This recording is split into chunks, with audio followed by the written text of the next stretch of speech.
How do you define free will? I don't. Who said I believe in free will? I don't know. You just no. I don't believe in free will. You don't believe in free will? No, I believe that there is a combination of us doing things, and our will is linked to Allah's will. So we have a compatibilistic position between free will and determinism. It's something called compatibilism. I don't know if you know about it or not. Yeah, I've heard about it. It doesn't. It's not just free will. Yeah, of course. It's not really about what makes sense to you. It's about different ideas that are existent and different people presenting different ideas for different things. So I'm saying we are of that position. So go ahead, yeah. You believe in free will or no? I just said to you, I believe in something called compatibilism, right? So I believe the choices that we make as human beings, we are choosing to do them without force. Those choices that deal with our salvation, things that deals with me entering hellfire or heaven. Those choices that I make, I chose to do those choices. But nothing goes against God's dominion and power and will in the same time. So there's a compatibilistic position there, something called compatibilism. There's many examples different people have given rationally of how those two can come together. But that's not very important, because what is important is to know whether the religion is true or not. And then I wouldn't believe in compatibilism based on that. The only reason I believe in compatibilism is that I know that there is a creator, because that is now the myth. Because if you're an atheist, you have to believe in determinism. You don't have a choice. If you understand atheism, I believe in determinism. Yeah. So you don't have you're not choosing to talk to me right now, right? Huh? You're not choosing to talk to me right now, yeah? You're forced. Well, technically, on atomic scale, no. Yeah, so why would we punish people for rape and murder and stealing? They didn't choose to do it. Yeah, I don't believe that people deserve punishment. I think that punishment... so we should reward those rapists, isn't it? No, because I think that there are other benefits to punishment that is not just about retribution. There's like preventing other people from... But they don't deserve to be punished, according to you. The pedophiles and the rapists, they don't deserve to be punished. They didn't do anything wrong. Yeah, so if I was a god and I was deciding what would happen to them in the afterlife, I wouldn't send them to hell.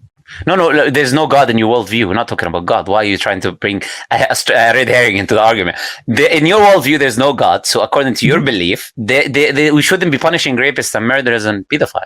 Well, there's a caveat to that. You don't punish them in a case where they're like excluded from everything else and they don't have to interact with the world in the future. But since they will have to interact with the so world, you believe we should exile them? No, I feel like that's a whole like discussion. What's the best way to? No, but you think if someone were to come and rape your family member, he's not wrong. He's innocent because he was forced to do it, isn't it? Yeah, it's just nature acting itself out. But I feel like we should. So there is no justice system. There is no justice system. There's no criminal system. There's no penal laws, right? These are all rubbish because people are forced to do these things. So would it make sense for me to electrocute and kill a specific guy who's saying that he is a pedophile and he deserves to die? Yeah, go ahead. Okay.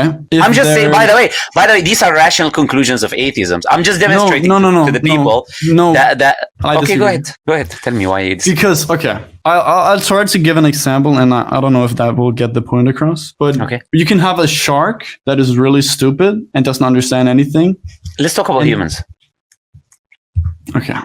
But I'm going to have to use this example just to first get the point across. Okay, no problem. So you have a shark. It doesn't understand what it's doing, and it doesn't have any sense of morality. But even though I know that the shark is not at fault, then I would still kill it to stop it from killing my family or trying to eat my family because I care about my family. That's something I value.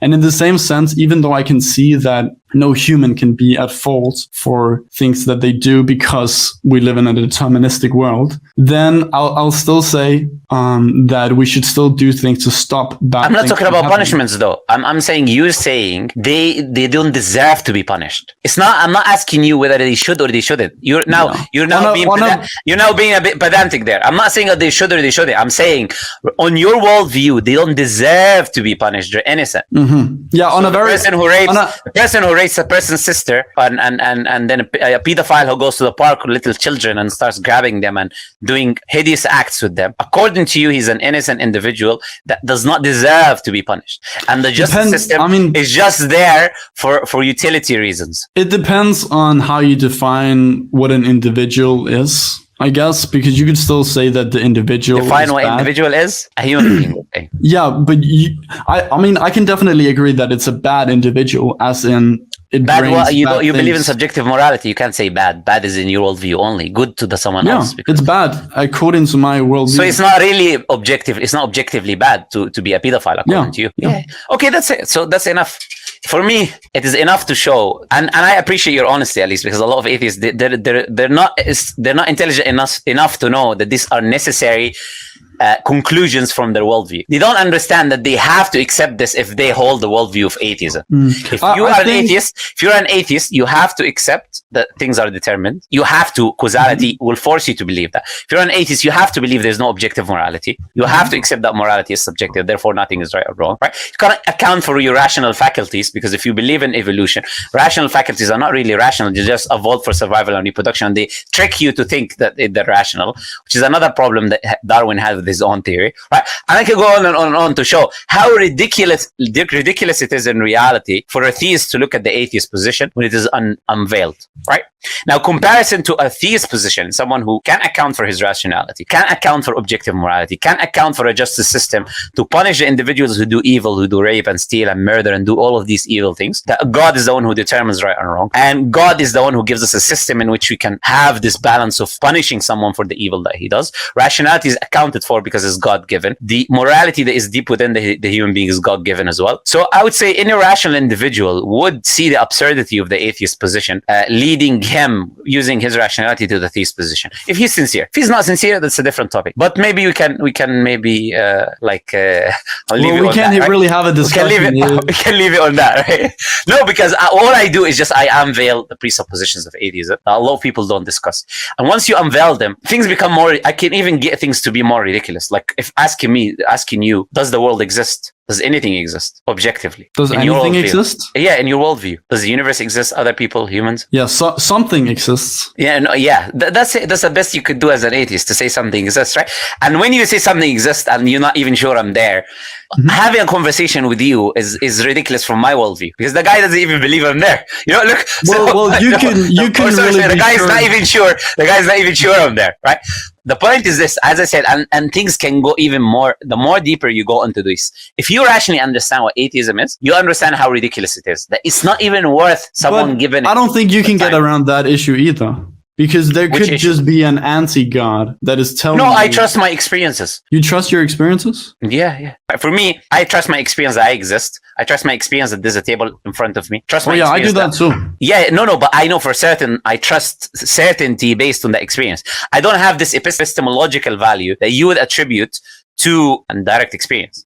In atheism, you would claim direct experiences does not lead you to something you can have certainty in. From our worldview, I have certainty in those experiences that I'm having. You don't have certainty in those experiences that you're having. Okay. Yeah, that's the difference. So you're just saying that you choose to be 100% certain even though you could be wrong. I don't think I could be wrong. I say my experiences are true, and they've always been true. They've always been the way they are. They've always been consistent. I have no reason to doubt them. So the problem in your position is this. Illogical? The problem, let me explain to you. The problem is to think you need to doubt everything before you believe it. This is where it comes. Certain things is what I would say you need a reason to doubt them, not a reason to believe them. I've already experienced reality. It's been consistent. It's already happening every day. I have no reason to doubt it. You get what I'm trying to say? Since I have no reason to doubt it, I believe in it certainly. Unless someone can prove it to me certainly that it's not true, then I would adopt that position. So it's not, I don't go the other way around. Do you understand? This is where the problem comes with hyper-skepticism with certain philosophical beliefs, right? Yeah, I'd say I agree with that mostly. Okay, but no problem. Anyways, do you have any other questions for me? Huh? Do you have any other questions for me? And your friend, he just brought you in here. Okay. Have you read the Quran before? No, I've listened to some bits, but I haven't. Yeah. Why don't you get a copy of the Quran to read then? It's honestly too boring. You don't read it, do you? You don't read. So yeah, I don't read a lot. This generation doesn't read. So this generation is away from books, right? TikTok generation, 1 minute clips and stuff like that. Look, watch something on the Quran then. Watch. I don't know about you. I'm saying this generation generally. You probably would agree with me. So just watch certain videos about Quran, miracles of the Quran, the evidences for Islam. Yeah. Like certain, you will find these. You can do that. I've seen a lot of those, and I didn't find anything convincing. Yeah, because you don't have a criteria of what is convincing as a Told you from the beginning, right? So let's end it here anyways. So my advice is read the Quran, ask Allah to guide you. And I ask Allah that one day you come to the realization of how ridiculous it is to hold atheistic positions, etc. And that's just that's generally how I would say.